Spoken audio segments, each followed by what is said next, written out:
Bien, bonjour à tous. Merci d'assister toujours aussi nombreux à cette dernière conférence déjà de l'édition, la 7e édition de Neuroplanète. Mais nous terminons par un moment exceptionnel, une conférence avec Éric Emmanuel Schmitt aux sources de l'humanité. Donc Éric Emmanuel Schmitt, faut-il vous le rappeler, dramaturge, novelliste, romancier, réalisateur et comédien. Et vous venez donc de publier le tome 2 de La Traversée des temps chez Albin Michel. Et l'échange va être animé par Christophe Onodibio, directeur adjoint de la rédaction du Point. Christophe, je vous passe la parole. Merci beaucoup. C'est vrai qu'on est très heureux d'accueillir un invité exceptionnel, hein, vous l'avez dit, donc Éric Emmanuel Schmitt, l'homme aux 28 livres, c'est ça ou j'en oublie? Combien? 28, j'ai dit. Ah, vous comptez pas les pièces? Ah oui, alors sinon, bon, 28, 30 pièces de théâtre. Voilà. 28 plus 30. Traduit dans 45 langues. Joué dans plus de 50 pays, ce qui fait de vous, je crois, toujours l'auteur français vivant le plus joué dans le monde. Oui, j'ai ce bonheur d'être joué depuis 3 décennies un peu partout et puis maintenant d'être comme inscrit au répertoire contemporain, c'est-à-dire qu'on reprend toujours les pièces, ce qui moi me permet de faire des voyages extraordinaires, c'est-à-dire d'aller à Tokyo, d'aller dans le passé à Moscou, à New York, à Los Angeles, dans etc. le futur aussi, on espère. Oui, on l'espère beaucoup, parce que même. les artistes russes sont extraordinaires. Les artistes russes, c'est pas le pouvoir russe actuel. Et donc, oui, j'ai le bonheur de voir ça et de voir comment, dans différentes cultures, finalement, mes histoires trouvent le moyen de vivre. Et ça, c'est très, très émouvant. Et puis on est heureux de vous accueillir à Nice, qui est une ville que vous aimez particulièrement. Oui. D'ailleurs, demain j'y reste. Ah. Pour le plaisir. Avant une grande tournée en Espagne. Oui, là je pars en Espagne parce que La Traversée des temps, le premier tome, Paradis perdu, commence à sortir à l'étranger. Donc il est sorti en Roumanie. Là je vais accompagner les balbutiements du bébé espagnol en Espagne toute la semaine. Puis après ça sera la Pologne, l'Italie, etc. Jusqu'à la Chine et les États-Unis qui arriveront en dernier. Formidable. Voilà, c'est ça aussi l'écriture des voyages. Alors on s'est dit que vous étiez parfait pour clore ces 2 jours de réflexion sur les mystères et la puissance du cerveau, et pour nous aider à nous remettre la tête à l'endroit, qui était le sous-titre de ce Neuroplanète 2022. En effet, on l'a dit, vous ne cessez de l'utiliser, ce cerveau, Éric Emmanuel Schmitt, pour créer sans cesse de nouveaux mondes ou pour revenir à l'histoire de notre monde et même aux sources de l'humanité. Vous vous êtes en effet lancé dans un projet qu'on pourrait dire fou. Le mot a été prononcé de folie au cours de ces 2 jours.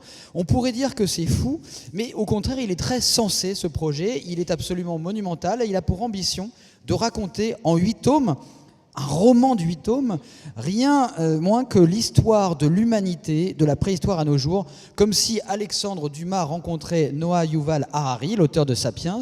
Ça s'appelle donc La Traversée des temps. Vous en êtes au 2e tome. Alors pour ceux qui ne l'auraient pas lu, dans le premier, Paradis perdu, votre héros Noam tombait amoureux de la sublime Noura et affrontait le déluge, carrément. Dans le second, La Porte du ciel, nous nous retrouvons toujours avec Noam, puisqu'il est immortel, on va en parler, dans une Mésopotamie en plein âge d'or, tandis que se profile la construction de la tour de Babel, sous l'œil vigilant du tyran Nemrod. Alors pour satisfaire ses rêves de démesure, celui-ci réduit des milliers d'hommes et de femmes en esclavage, et Noura, la fameuse Noura, qui a été enlevée dès la première page, on veut savoir, en tout cas Noam veut savoir si elle fait partie des victimes de ce trafic d'êtres humains, ou est-ce qu'elle a été enfermée dans son harem. Et votre Noam va arpenter le pays des eaux douces, se mettre au service d'une reine lubrique, hein, on pourrait dire, à l'esprit mordant, mais très physique. En fait, très mésopotamienne. Voilà. Alors ça veut dire quoi, très mésopotamienne? C'est la reine Koubaba, qui est une reine qui a existé et qui était légendaire dans l'Antiquité mésopotamienne. Et cette reine Koubaba, elle représente le féminin libre de l'époque mésopotamienne.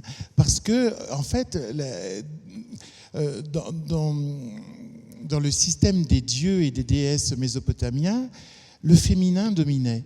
La déesse la plus célébrée, c'était Inanna, appelée Inanna en sumérien, mais en akkadien Ishtar, la fameuse Ishtar. Et Ishtar, c'était la liberté, la jouissance, le plaisir, une femme complètement libre. Quand vous pensez que ce pays, la Mésopotamie, enfin, ce qui n'était pas un pays, mais cet endroit de la terre, est aujourd'hui l'Irak, vous vous dites que quelque chose a changé dans la perception du féminin. Alors ça, j'avoue que dans mes 3 premiers tomes, je montre un féminin puissant qui va progressivement, avec les Hébreux et les Grecs, être attaqué pour arriver dans un monde beaucoup plus masculin. Et donc, elle représente cette licence, cette liberté. Et c'est vrai que les historiens de la Mésopotamie qui ont lu le livre me disent, c'est incroyable, c'est la femme mésopotamienne. Et alors, donc, Noam va aussi devoir se travestir, fusionner même avec un volatile, s'arracher tous les poils du corps, se couper quelques doigts. Bref, c'est du grand roman, mais aussi une pleine brassée de connaissances que vous nous offrez, une épopée d'une érudition incroyable, mais une érudition tout à fait, je trouve, accessible, portée justement par un grand sens du romanesque, du suspense aussi, sur les origines de notre humanité. Alors, je voudrais savoir, première question, qu'est-ce qui a pris à votre cerveau, Éric Emmanuel Schmitt, voilà, se lancer comme ça, 5000 pages, je crois, ça va faire, raconter toute l'histoire de l'humanité, comme ça, rien que ça. Vous parliez de folie tout à l'heure. Moi, j'ai toujours pensé que de temps en temps, il vaut mieux suivre sa folie que sa raison. Ce projet fou, je l'ai eu à l'âge de 25 ans. J'avais fini mes études et j'étais un jeune professeur à l'université, j'enseignais la philosophie et j'étais traversé par cette idée. J'ai vu la plupart des choses que vous êtes en train de découvrir comme ça dans une intuition, mais évidemment à 25 ans j'étais capable d'avoir l'idée, mais je n'étais pas capable de la réaliser. Pourquoi ? Il y avait 2 chantiers devant moi, le chantier des lectures et des connaissances. C'est-à-dire qu'il fallait quand même pouvoir pénétrer l'histoire des religions, des sciences, des sociétés, de l'économie, etc., pour pouvoir articuler en fait plusieurs histoires dans cette histoire. Donc c'était le champ des connaissances. Celui-là ne me faisait pas peur, paradoxalement, parce que j'ai toujours aimé apprendre. Et j'aime toujours passionnément apprendre. Mais il y avait un autre chantier qui était avoir le souffle du romancier. Est-ce que l'artisan, l'artiste pouvait faire ça ? Et c'est vrai que moi, quand j'ai commencé par le théâtre, donc des textes plutôt courts. Et ensuite, j'ai eu des énormes succès avec des textes plutôt courts, comme Monsieur Ibrahim et les fleurs du Coran, Oscar et la Dame Rose, etc. Ouais. Donc, court. Et entre guillemets, les gens qui me reconnaissaient un mérite me reconnaissaient le mérite d'être un maître du court. Et moi, j'élargissais régulièrement mes limites en écrivant plus long, comme La part de l'autre sur Hitler, comme Les perroquets de la place d'Arezzo, etc., parce que je voulais écrire ces livres, bien sûr, mais ils étaient aussi une propédeutique, ils étaient une manière de me préparer à cet immense roman. C'est-à-dire que tout ce que vous avez fait presque avant aurait été une sorte de grande préparation à ce grand œuvre qui est la traversée des temps.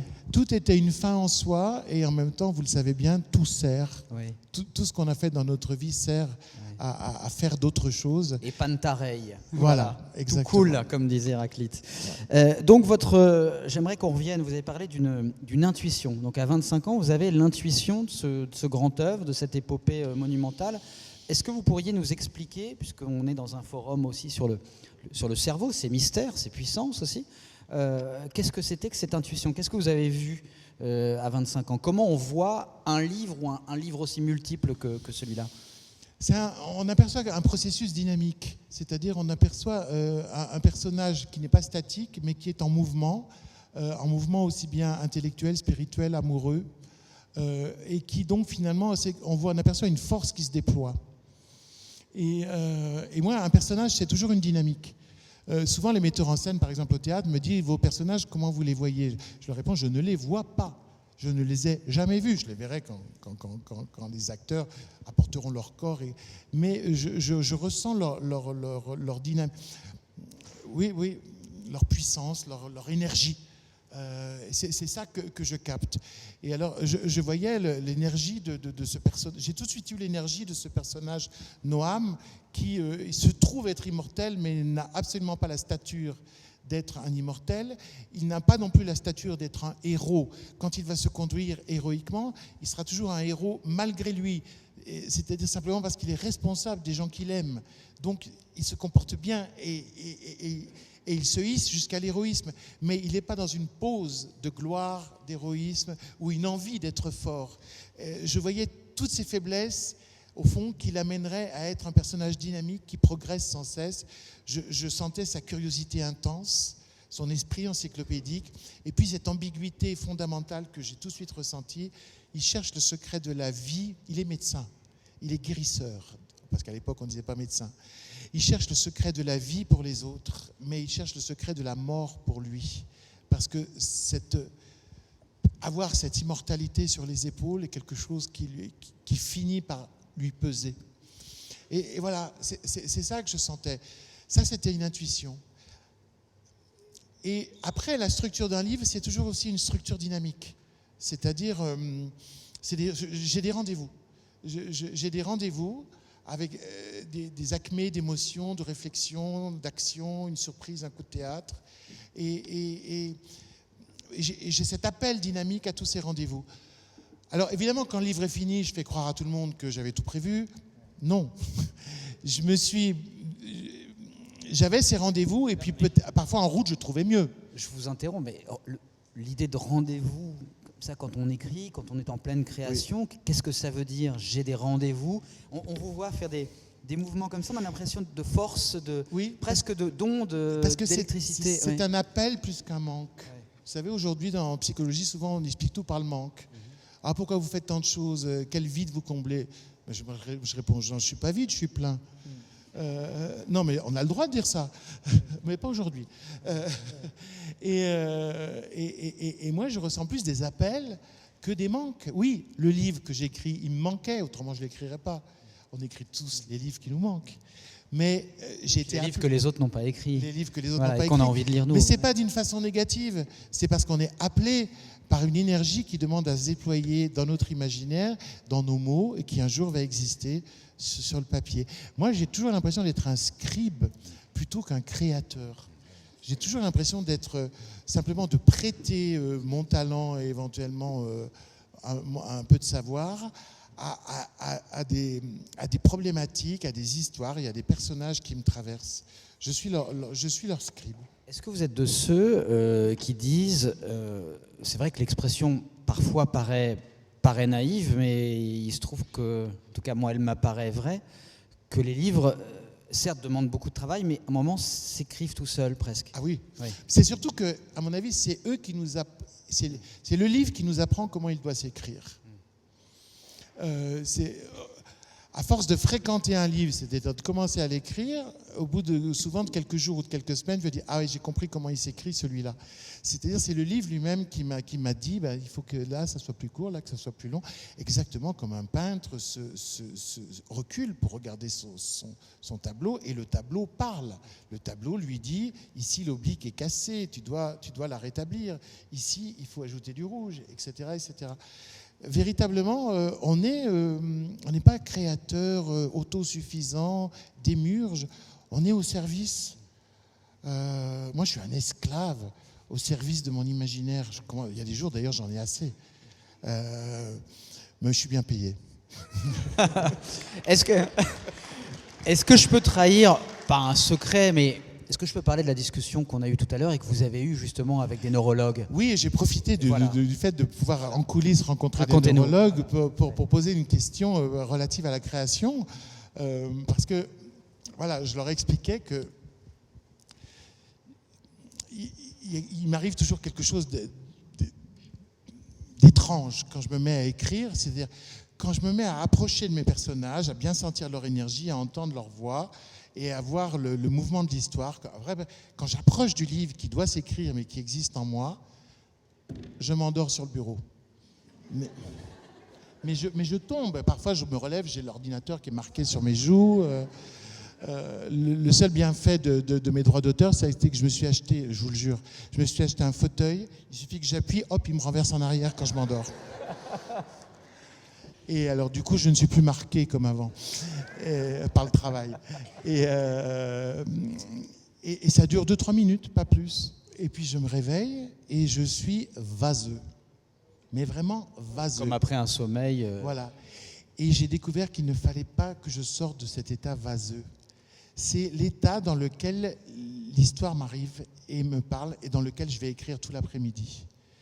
En fait, alors moi, mon interprétation, puis après je vais vous dire ce qu'en ont dit les neurologues. Donc moi, j'ai interprété ça en termes malheureux, en termes philosophico-poétiques. C'est-à-dire que j'ai toujours pensé que le sommeil était le couloir, le sas qui me permettait de passer de moi, Éric Emmanuel Schmitt, responsable avec des soucis comme tout le monde, etc., un ancrage dans le quotidien, à celui qui entend et les personnages et qui écoute le scribe. Le scribe. Ouais.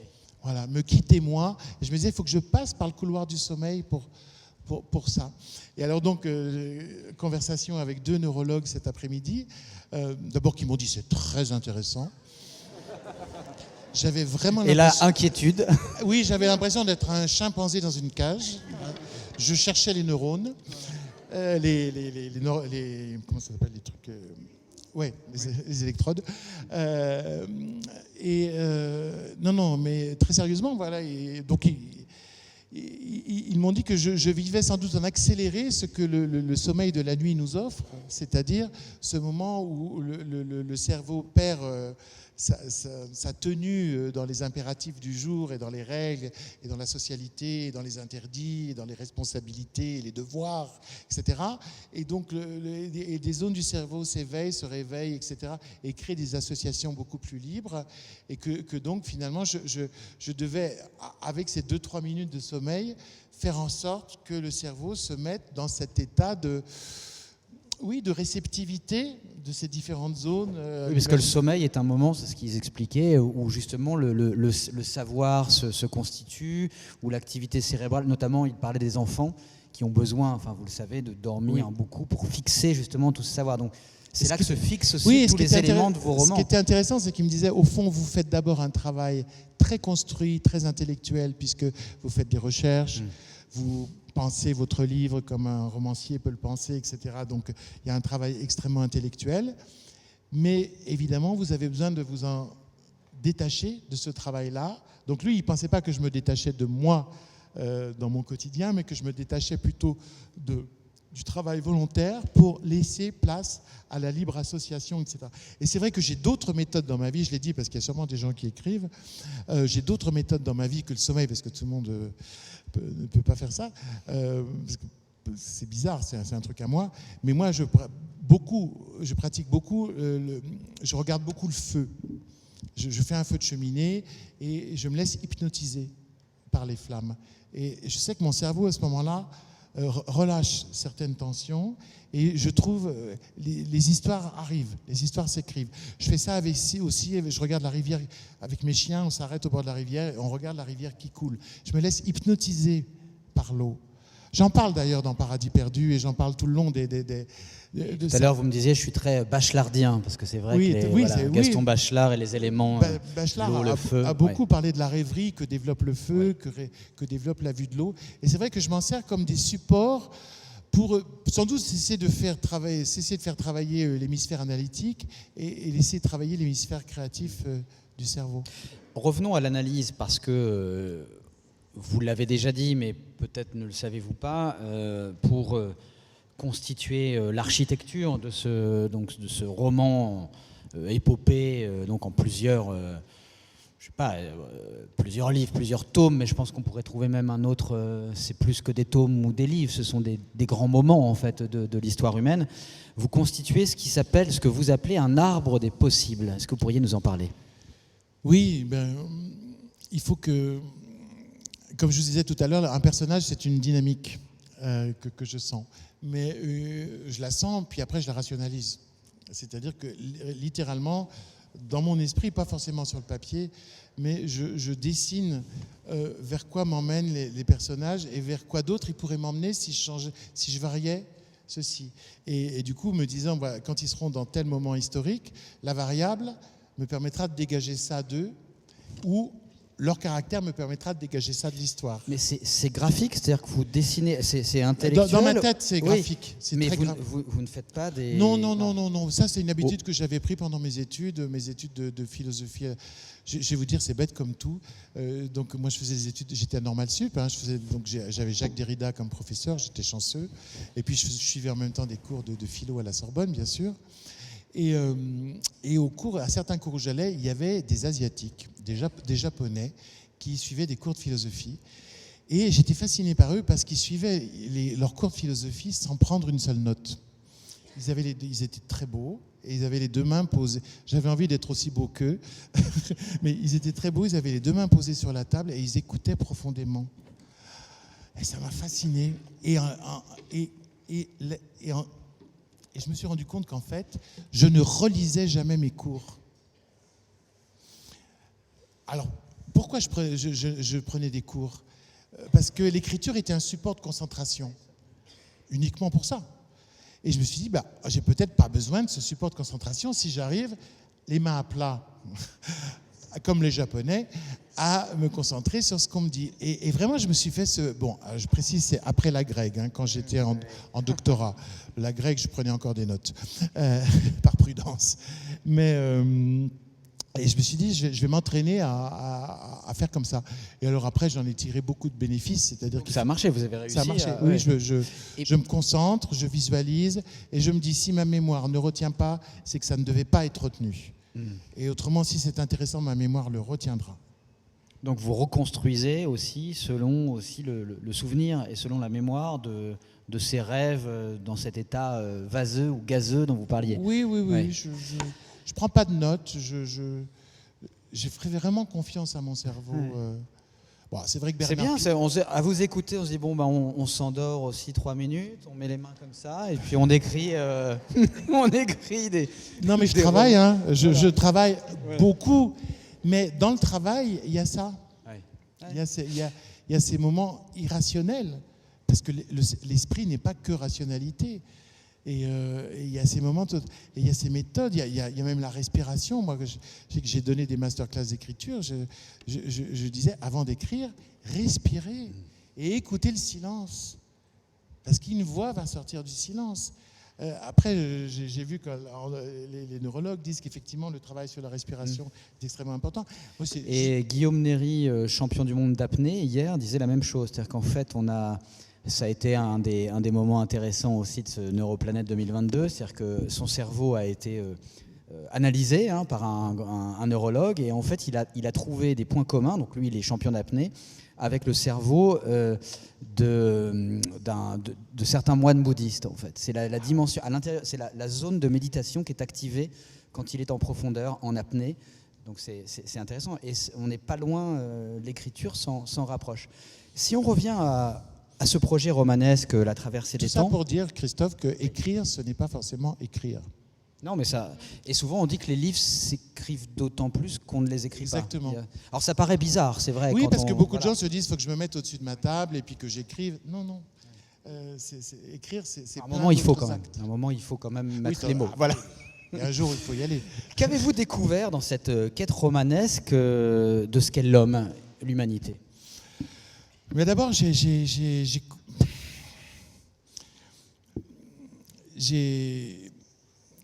crois que si le premier tome s'appelle Paradis perdu, c'est que je n'ai pas un regard sur l'histoire du monde comme l'histoire d'un progrès linéaire et merveilleux qui nous amènerait à un état de supériorité. Vous voyez, le premier tome qui se passe il y a 8000 ans, je l'ai appelé Paradis perdu. Alors, attention, je ne suis pas Éric Zemmour, je ne suis pas nostalgique. Ça va, on ne vous a pas confondu avec lui. Non, mais qu'est-ce que je veux dire par là ? Je crois que le propre de notre époque, c'est d'avoir pris conscience que l'humanité est allée trop loin, que l'humanité occupe la Terre d'une façon invasive, d'une façon étouffante, qu'elle exténue les ressources naturelles de la Terre. À aucune autre époque, l'humanité s'est dit « nous sommes allés trop loin ». Or, nous, au XXIe siècle, nos générations, nous avons pris conscience de ça, que l'aventure humaine est une sacrée boursouflure dans la mesure où elle méprise tout ce qui n'est pas elle.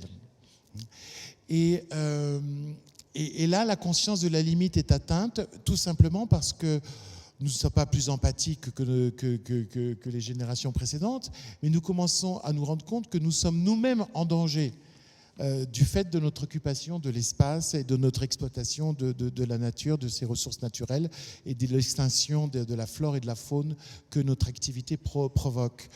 Et ça, cette conscience-là de la boursouflure humaine, c'est le propre de notre époque. Et en écrivant le premier tome, j'étais avec nos ancêtres chasseurs-cueilleurs. Les fameux chasseurs-cueilleurs. Voilà, ouais. Nos ancêtres qui étaient si peu nombreux sur Terre, pas plus nombreux qu'aucune population animale, au contraire, en infériorité même, et qui passaient leur temps à se déplacer. Aujourd'hui, on dirait à migrer. J'essayais c'est le propre du romanesque, de me mettre à leur place et de vivre dans ce monde-là. Et j'ai découvert que j'aimais beaucoup vivre il y a 8000 ans. À ma grande surprise, parce que j'avais une image du néolithique assez sale. Parce que vous avez remarqué, chaque fois qu'on représente la préhistoire, c'est marron. Ah bon ? Oui, mais c'est à cause des grottes et des... Oui, parce qu'on a trouvé ça dans la terre, alors on peint ça en marron. Voilà. Et nos ancêtres, on les fait toujours sales. Alors que non, le souci de la propreté, il a toujours été là, partout. Et on leur fout des dents pourries, alors que je peux vous dire qu'il y a 8000 ans, ils avaient de meilleures dents que nous, parce qu'ils mangeaient très peu de céréales, et ils ne connaissaient pas le sucre.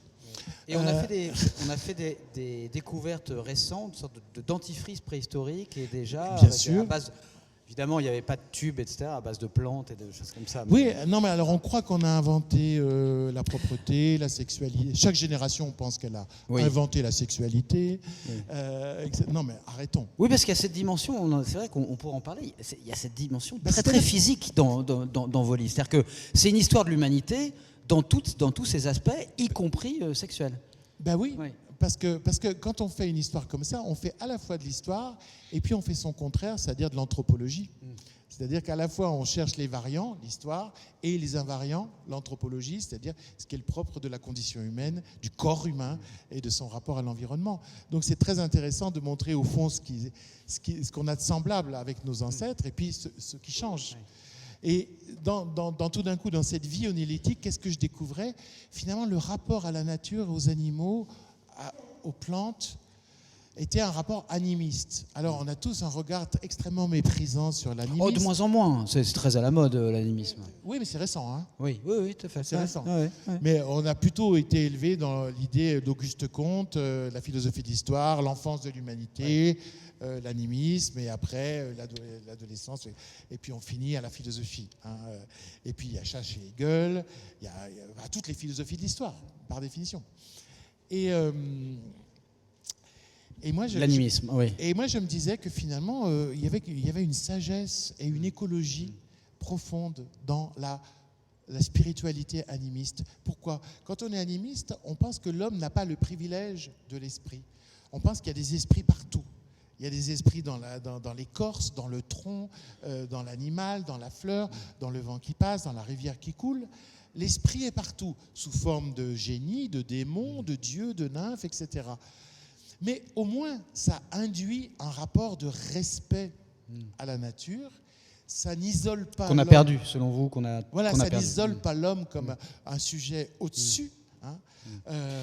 Mais pourtant, quand on vous lit ce deuxième tome qui nous raconte quand même la construction de ces villes, la tour de Babel, c'est assez fascinant aussi cette idée du progrès humain, que l'homme soit, même si ça se finit mal pour la tour de Babel, mais cette idée qu'on ait inventé justement les villes, l'idée de progrès n'est pas totalement acheté quand même. Ah non, pas du tout. En plus, il va y avoir un tome sur le 5e siècle avant Jésus-Christ et Athènes. Et en Grèce, bien sûr.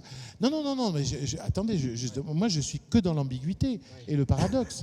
Et on n'en sort qu'à son détriment. C'est pas pour rien que j'ai fait ma thèse sur Diderot, c'est le paradoxe. Non, mais je ne veux pas voir l'évolution de l'histoire comme un progrès. J'interroge. Un progrès technique n'est pas forcément un progrès humain. une addition technique est souvent une soustraction ailleurs. Oui, je vous cite, hein, en progressant jusqu'à passer de la puissance à la surpuissance, l'humanité se menace elle-même. C'est-à-dire que ce n'est pas l'idée de puissance, c'est l'idée de surpuissance que vous contestez. En fait. Exactement. D'hubris. L'hubris définitive, voilà, qui commence avec Babel, on voit la tour de Babel. Moi, ce qui m'intéresse dans l'époque de Mésopotamienne, c'est justement que commence le torticolis mystique. Ah, alors, on adore l'expression.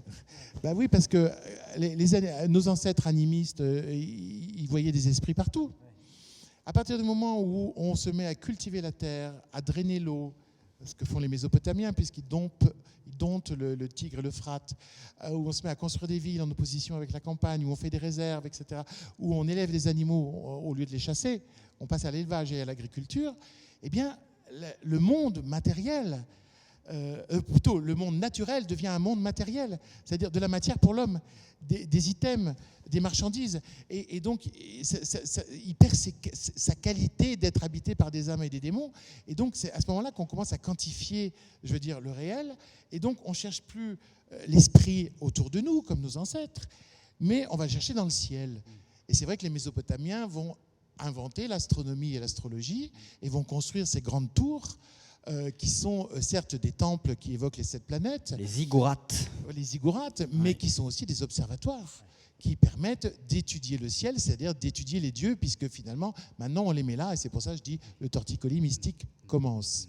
On lève la tête pour parler à ce qui n'est pas l'homme et ce qui serait l'esprit. Ce cerveau que je pourrais dire merveilleux ou magique, ou mystico-magique, ou magico-mystique, on en a besoin, parce que je pensais en vous écoutant, récemment, en fait, comme quoi ça revient, vous avez entendu parler du Parlement de la Loire, c'est-à-dire que des juristes aujourd'hui se penchent et essaient d'avancer l'idée que les fleuves auraient une personnalité juridique, donc il faut pouvoir les défendre comme un prévenu humain peut être défendu. Et en fait, c'est revenir à l'ancienne Grèce et au fait qu'il y avait dans chaque fleuve une divinité, pas seulement ou dans les arbres des dryades et des amadryades. Tout à fait. On a besoin, on est plus heureux quand on convoque aussi cette partie de notre cerveau connectée justement à la mystique, à la magie. Je pense que là, on le fait par nécessité parce qu'on commence à se rendre compte des dégâts qu'on fait. Je crois que c'est d'abord une forme de pragmatisme. Hein. Mais je pense qu'effectivement, en tout cas, certains d'entre nous ne sont pas faits pour être nés dans notre époque. Et je crois qu'à l'origine de grandes dépressions, voire de beaucoup de séjours en hôpital psychiatrique et aussi d'œuvres littéraires, il y a ce problème-là. C'est-à-dire qu'on ne naît pas forcément avec le cerveau qui convient à la philosophie ou la spiritualité de l'époque dans laquelle on est. C'est ce qui crée des poètes, mais c'est ce qui crée aussi des fous et ce qui crée des gens malheureux. Je pense que certaines personnes ont véritablement un rapport au monde qui s'épanouirait dans l'animisme et contrarié, étouffé, dans cette société. De même qu'il y avait peut-être dans le passé des gens qui étaient faits pour avoir un rapport purement pragmatique avec l'univers et que ça devait bien emmerder de croire qu'il y avait un esprit qui se cachait dans le thon qu'ils étaient en train de pêcher.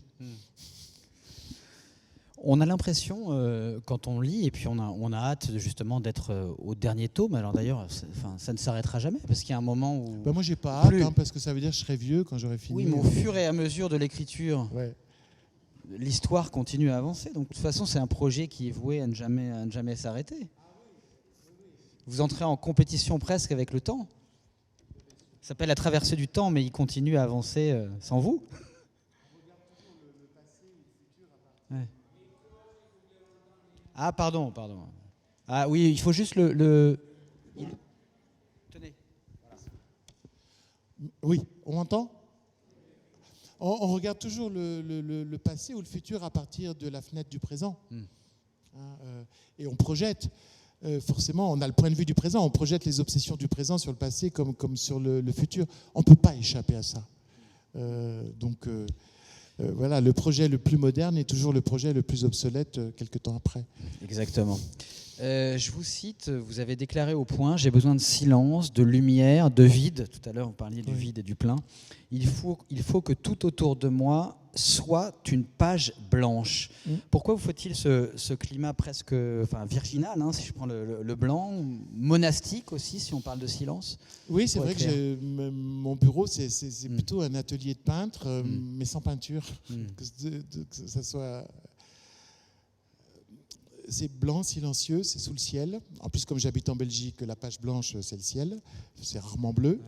C'est vrai qu'on parle rarement du syndrome de la page bleue, par exemple. Non, voilà. On pourrait l'inventer. Colette écrivait sur des pages bleues. Mais moi, c'est des pages blanches, mais ça tombe bien, le ciel est au-dessus de moi est blanc. Vous savez, je dis ça parce que une phrase, c'est comme une musique, ça sort du silence, ça y retourne, et puis ça en est cousu.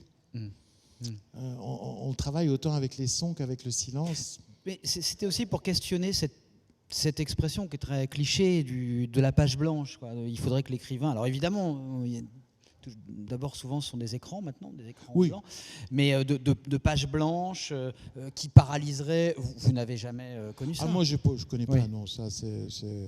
Mais non, mais moi quand les gens me disent j'ai le syndrome de la page blanche, je dis n'écrivez pas. Voilà. Si vous n'avez rien à dire, n'écrivez pas. Surtout là, en tant que membre du concours, j'aurais moins de lecture à faire. Il m'arrive de rester concentré plus de 16 heures d'affilée. Là, il faut que vous expliquiez vos recettes. Comment vous faites? Oui, non, j'ai de la chance. J'ai de la chance. Mais est-ce qu'on peut apprendre? On apprend des tas de choses. Moi, par exemple, j'ai appris à lire. Si vous nous imposez le déterminisme, le fait que c'est un don que personne ne peut avoir, ça va déprimer tout le monde. Par exemple, la lecture rapide qui me sert beaucoup pour justement mes lectures du concours et puis mon travail à moi. J'ai carrément étudié, j'ai fait les méthodes, j'ai fait les premiers programmes d'ordinateur qui permettaient de lire vite, de lire en diagonale, etc. Il faut toujours repousser ses limites, c'est sûr. Racontez-nous ces programmes d'ordinateur, là, c'est intéressant. Vous dites vous avez fait les premiers programmes d'ordinateur. Oui, racontez un peu, c'est intéressant ça, je trouve. C'est des trucs, on vous soumet des pages, et puis il y a des mots qui apparaissent en gros, et vous apprenez d'abord à lire toute la page, après vous apprenez en oblique à accrocher ces mots-là qui sont l'essentiel, et après vous apprenez quasiment à les repérer sans qu'ils soient grossis, et on augmente votre vitesse et on vous fait travailler la vitesse de tout ça. Oui, je l'ai fait, c'est vraiment bien. Parce que moi, quand je suis sorti de mes études de philo, en philo, on lit lentement. Une page des méditations métaphysiques de Descartes, moi, je peux y passer... Sur une page de Descartes, je peux passer 1 heure. Et mes étudiants, je leur apprenais à lire comme ça. Seulement, quand j'ai fini mes études de philo, je me suis enfin remis à lire de la littérature. Enfin, j'ai repris d'abord Agatha Christie. Mais je lisais Agatha Christie à la vitesse où je lisais l'Éthique de Spinoza. C'était pas rendre un bon service à Agatha Christie. Parce que c'est fait pour être lu beaucoup plus vite. Voyez ? Donc à ce moment-là, j'étais obsédé par l'idée qu'il y avait un temps de lecture qui convenait à chaque chose. Et sont arrivés les premiers programmes. Et à ce moment-là, j'ai travaillé ça. Voilà. Et sur cette concentration de 16 heures. La mémoire, je la travaille aussi, mais beaucoup. C'est-à-dire que la mémoire, c'est pas du rabâchage, c'est de l'attention. Ça, c'est l'idée crétine qu'on nous a foutue dans la tête quand on était enfant, en disant tu dois apprendre, alors tu dois répéter, réviser. Moi, quand j'étais petit, j'étais incapable de savoir un texte par cœur. Aujourd'hui, sans me vanter, vous me laissez un certain temps derrière, je peux vous apprendre un texte très très facilement et vous le dire, etc. J'apprends très très vite parce que j'ai compris que la mémoire, c'était de l'attention. Donc quand on arrive à mobiliser son cerveau sur quelque chose, on le retient pour toujours, on vérifie juste après. Alors, vous apprenez facilement, mais une question, ça se développe maintenant en France, les ateliers d'écriture, mais pendant longtemps, on a dit, les Français n'aimaient pas trop ça. Aux États-Unis, il y avait les ateliers de creative writing, on appelait ça comme ça, donnés par des romanciers. Est-ce que vous pensez qu'on peut apprendre, non pas à écrire des romans? Est-ce que ça s'apprend? Il faut être humble, on a toujours à apprendre, oui. Mais c'est possible, c'est-à-dire de devenir écrivain par apprentissage. Non, je ne pense pas qu'on devienne écrivain si on n'est pas, si c'est pas nécessaire d'écrire. Mais est-ce qu'il faut des dons? Un écrivain, c'est quelqu'un qui d'abord ne peut pas faire autrement qu'écrire. Mais à partir de là, c'est plus une infirmité qu'une qualité d'ailleurs. Mais à partir de là, pour transformer ça en qualité, c'est sûr qu'il faut travailler. Pourquoi une infirmité Pourquoi une infirmité? Parce que être attentif au monde. Déjà, je sais pas. Moi, par exemple, je suis très ami avec Amélie Nothomb. On s'est encore vu il y a 2 jours. Je lui disais, mais t'es d'abord une graphomane qui a réussi. C'est-à-dire, elle a besoin d'écrire tous les jours. Elle a besoin, Amélie. Il faut qu'elle écrive. Moi, quelque part aussi, moi, j'ai besoin de composer. C'est pas pareil. Pas besoin d'écrire. J'ai besoin de composer. De composer, c'est-à-dire de composer quoi? Des phrases, des sons? Parce que vous êtes aussi extrêmement musicien. Oui, non, mais oui. Mauvais. Enfin, je veux dire, ce que je compose, c'est médiocre. Mais c'est de composer des histoires, oui, des histoires. Oui, mais pourquoi ça serait une infirmité? Pourquoi, en fait, c'est quoi? C'est un décalage par rapport au monde dit normal? Non, j'ai dit, c'est une coquetterie d'avoir dit infirmité. Oui, j'ai l'impression. C'est pas une infirmité, c'est une caractéristique. Oui. Mais alors, est-ce que justement... Mais on est chacun doué pour quelque chose et pas doué pour... Parce que même un écrivain, je veux dire, il y a des écrivains qui vont être spontanément doués pour les caractères, pour les personnages, mais ils n'auront peut-être pas le sens de la phrase. Mais tout ça peut s'apprendre. Par exemple, le sens de la phrase, vous disiez, j'ai eu l'intuition à 25 ans donc de ce projet romanesque, mais j'étais pas en capacité... J'avais pas presque, vous avez prononcé le mot artisan, j'avais pas les capacités techniques en fait pour le faire. Il y avait la documentation qui vous faisait moins peur, mais il y avait le côté, je suis pas en pleine maîtrise de mes outils romanesques. Ça s'apprend. Oui, oui, je pense que ça s'apprend en écrivant et puis en apprenant à se faire confiance aussi. Parce que je crois qu'on progresse en confiance. Quand on prend des projets de plus en plus ambitieux, c'est pas parce qu'on est de plus en plus brûlé du cerveau. Est-ce qu'on n'est pas plus exigeant aussi avec soi-même au fur et à mesure des livres et Malheureusement. Voilà. Malheureusement, moi, c'est très faustien mon rapport à moi-même. C'est-à-dire qu'à la fois, je m'adore. Mais c'est bien, mais oui, il faut pouvoir se le dire. C'est très très chouette d'être Éric Emmanuel Schmitt. Je me regrette déjà. Et en même temps, je me déteste. Je me déteste parce que je connais bien mes limites, je les repère, j'essaye de les repousser. Je bosse comme un fou. Voilà. Et dans ces moments-là, je ne m'aime pas. Je me traite de con du matin au soir. Et alors finalement, comme j'ai une très bonne nature, j'ai décidé que j'allais aimer aussi les moments où je me traite de con. Donc ça va bien. Vous pardonnez. Avant de... Ouais, mais juste une petite question, j'aimerais qu'on termine là-dessus. C'est vrai que le cerveau qu'on a, il a aussi été fabriqué par nos parents. Oui. Et alors, votre mère était championne de France de vitesse, puis professeure de PS. Elle a beaucoup fait de danse baroque. Enfin, visiblement, le corps était vraiment au centre de sa vie. Et votre père était champion universitaire de boxe. Ouais. Et vous dites, quand vous parlez de vos parents, que vous n'avez pas gardé l'amour de l'exercice physique, mais la discipline... Non, c'est vous qui le dites. Hein, je vous le confirme. Ils vous ont appris la discipline, le dépassement de soi. Oui. Ça, c'est une qualité absolument essentielle dans le travail d'écrivain, de dramaturge. Oui, ils m'ont appris ce que savent les sportifs, c'est-à-dire que le temps peut être notre ami. En s'entraînant, en se préparant. Un sportif qui se prépare à une compétition, à une épreuve, eh bien, il travaille son corps tous les jours pour que son corps soit plus performant. Donc, au fond, il fait du temps, non pas quelque chose qu'il subit, mais quelque chose qui profite à sa préparation et qui le rend meilleur. Et ça, j'ai toujours eu l'idée qu'effectivement, le travail allait m'améliorer et qu'il fallait travailler toujours pour pouvoir constamment repousser ses limites. Alors, heureusement, c'est beaucoup plus vrai c'est beaucoup plus vrai longtemps dans le monde intellectuel que dans le monde sportif, parce que dans le monde sportif, on est finalement rattrapé par l'âge. On peut écrire jusqu'à quel âge? Il y a des écrivains qui disent qu'il faut, au-delà, c'est Martin Amis qui dit qu'au-delà de 70 ans, il faut arrêter. Parce qu'on n'est plus justement en pleine capacité, cérébrale d'ailleurs aussi, et aussi de fatigue physique pour faire de bons romans. On pourrait continuer, mais les romans seraient moins bons. C'est lui qui le dit. Souvent, après 70 ans, effectivement, les écrivains, en tout cas, n'ont plus d'imagination. Alors ça, je ne sais pas à quoi ça tient. Et ils font des essais ou des récits où ils racontent leur vie, etc., etc. C'est très rare qu'un écrivain garde son imagination au-delà de 70 ans. Eh bien, on verra. Dernière question. En un mot, si vous pouviez échanger votre cerveau avec quelqu'un de vivant ou de mort, écrivain ou pas, vous choisiriez qui ? Diderot. Voilà. Très bien. En Merci un mot. beaucoup. Bravo. Quelques questions dans la salle. Alors, une seule, Christophe. Ah, une seule. Alors attention, qu'elle soit bien. Hein. Voilà, ça. On va prendre une question courte, s'il vous plaît. Alors, qui lève la main le premier ? Attention, ça y est, c'est vous, Christophe, qui accordez la parole. Donc, ce sera le côté gauche. Très bien.